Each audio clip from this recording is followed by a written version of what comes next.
He says, what is the need of reconnecting with Quran when everything is going smooth? For example, we see some of the successful personalities like Zuckerberg, they don't have it for sure. What's the problem with that? Do you know everything is going well with Zuckerberg? Do you know what he's thinking about when he goes to sleep at night?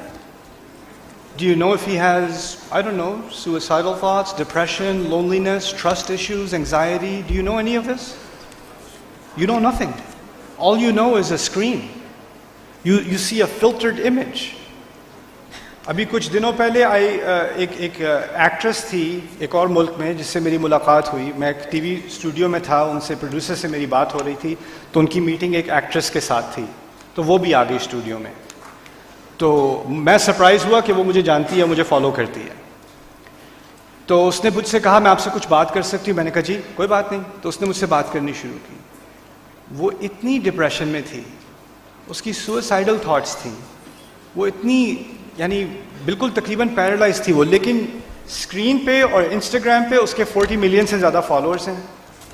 ठीक है, उसकी अभी 2 movies release हुई हैं, उसका career आसमानों तक पहुंच गया है. जब उसके साथ हम बाहर निकले हैं तो लड़कियां भाग भाग के रो रो के आ रही हैं उसके पास ऑटोग्राफ लेने. उनमें से हर लड़की सोच रही होगी इसकी लाइफ तो परफेक्ट है, इसको क्या ज़रूरत है किसी चीज़ की.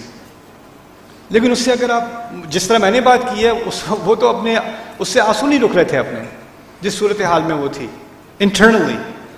तो आप लोगों ने क्या किया है, आप बाहर से किसी सिचुएशन को देखते हो और कहते हो यार इसकी तो लाइफ बहुत ही ज़बरदस्त है, इनको देखो, गाड़ी देखो इनकी, इनका घर देखो, इनके कपड़े देखो, इनका ये देखो, इनका वो देखो. आपको नहीं पता बिहाइंड द सीन्स क्या हो रहा है, आपको नहीं मालूम. तो जिस चीज़ की कुरान बात कर रहा है ना, ये शैलो बात नहीं है, ये इंसान के अंदर को फिक्स करती है. और इंसान के अंदर जो स्ट्रगल है ना, वो बिलियनर के अंदर भी है और वो फ़कीर के अंदर भी है, वो कभी इरेलेवेंट नहीं होती.